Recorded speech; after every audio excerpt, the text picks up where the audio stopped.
हम दो हमारे साथ हैं सीनियर लोग, बताएंगे किसकी गलती है ये। भाई हिंदी तो जो भी है वो पूरे देश के लिए है। थर्ड मतलब महाराष्ट्र में क्यों उसको पहले कंपलसरी किया गया, बाद में क्यों उसको इलेक्टिव बनाया, ये बात की जा सकती है। मगर बाय एंड लार्ज जो वो 3 लैंग्वेज पॉलिसी है पूरे देश के लिए है। मतलब उसमें महाराष्ट्र कोई एक राज्य को टारगेट तो नहीं किया गया था, इतना मैं जानता हूँ। बिल्कुल, और ये 60s में जब कोठारी कमीशन बना था तब से है, तब 3 लैंग्वेज फार्मूला आया था।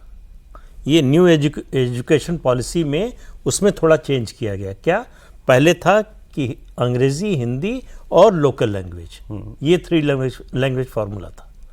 न्यू एजुकेशन पॉलिसी में ये किया गया कि इंग्लिश, लोकल लैंग्वेज और बाकी सभी भाषाएं ऑप्शनल, हिंदी सहित। ज़्यादा तो बच्चा जो पढ़ना चाहे और उसके पेरेंट्स जो पढ़ाना चाहें वो भाषा वो पढ़े। फिर महाराष्ट्र पे क्यों कंपलसरी फिर महाराष्ट्र में देखिए, जब आप किसी इशू में, किसी मुद्दे में अपना पॉलिटिकल हित खोजना शुरू कर देते हैं, समस्या वहां शुरू होती है। मेरा मानना है कि या तो आपको करना नहीं चाहिए था या तो वापस नहीं लेना चाहिए था। बीजेपी इसका मतलब इसका मतलब आपका दोनों पर कन्विक्शन नहीं था। दूसरा, इस तरह से जो मुद्दा बनाया गया, ये मुद्दा जो है मराठी विरोध का तो था नहीं। ये तो कहा नहीं गया कि भाई हिंदी ऊपर होगी, मराठी नीचे होगी। अगर ऐसा होता तो विरोध करना बड़ा जायज़ था, ज़रूर होना चाहिए था। लोकल लैंग्वेज को प्रेफरेंस मिलनी ही चाहिए, नंबर 1 होना ही चाहिए हर राज्य में। उसके बाद किसी भाषा का नंबर आता है। लेकिन देखिए, भाषा करती क्या है? मुख्य रूप से 3 काम। एक, कम्युनिकेशन। दूसरा, आप देखिए जो लोकल कल्चर है उससे उसका जुड़ाव होता है। तो आपकी संस्कृति के संरक्षण का भी काम भाषा करती है आपकी। और तीसरा काम है रोजगार। लोग उस भाषा को ज़्यादा से ज़्यादा सीखने की कोशिश करेंगे जो रोजगार देगी।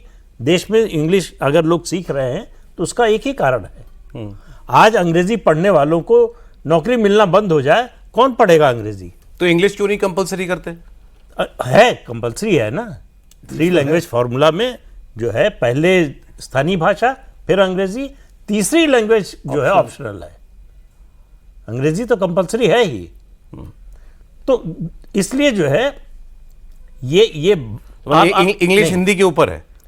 हाँ, बिल्कुल है। अब और ये क्या सोच रहे हैं बताइए। अब बताइए। नहीं, अब इसका दूसरा पहलू भी है प्रियंका जी, कि आखिर अंग्रेजी का विरोध क्यों नहीं होता, हिंदी का क्यों होता है? अंग्रेजी लाद दी जाए तो वो मंजूर है, हिंदी ऑप्शनल भी बनाई जाए तो उसका जवाब दीजिए। बहुत सिंपल है। अंग्रेजी जो है ग्लोबल लैंग्वेज है। आप ग्लोबली आप कहीं भी जाते हैं, ग्लोबल। अरे अभी आपने कहा जर्मनी का उदाहरण दिया, नहीं, जर्मनी, फ्रांस का उदाहरण दिया। जर्मनी के साथ साथ बहुत सारे ऐसे देश, चीन में चले जाइए, जापान चले जाइए। वही अब मैं ये कह सकती हूँ, आप यूरोप के बाकी सारे देशों में चले जाइए, यूके में चले जाइए, यूएस में चले जाइए। So that argument can continue. Even states में आप अगर तमिलनाडु में जाते हैं तो इंग्लिश ही बात करनी पड़ेगी। अगर आपको तमिल नहीं आती, आपको इंग्लिश ही बात करनी पड़ेगी। बहुत बदल गया। कर्नाटका में जाते हैं, केरल में प्राइमरी स्कूल से हिंदी पढ़ाई जाती है, और आज से नहीं, दशकों से पढ़ाई जा रही है। जी, कोई विरोध नहीं करता है। ये विरोध शुरू हुआ, हिंदी का विरोध तो आंदोलन ही शुरू हुआ तमिलनाडु से, और किसी राज्य से शुरू नहीं हुआ।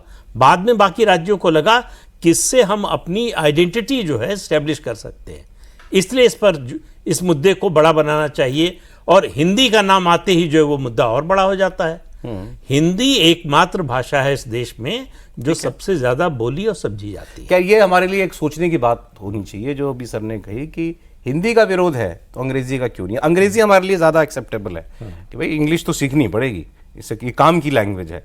हिंदी को हम उस निगाह से क्यों नहीं देखते? जब आप ये कहते हैं, मैं महाराष्ट्र की ही बात नहीं कर रहा हूं, जनरल बात कर रहा हूं, कि हिंदी नहीं सीखनी है, तो आप अपने राज्य के जो नवयुवक हैं, जो नई पीढ़ी है, उसके लिए बहुत सारी अपॉर्चुनिटीज के दरवाजे बंद कर रहे हैं। क्यों?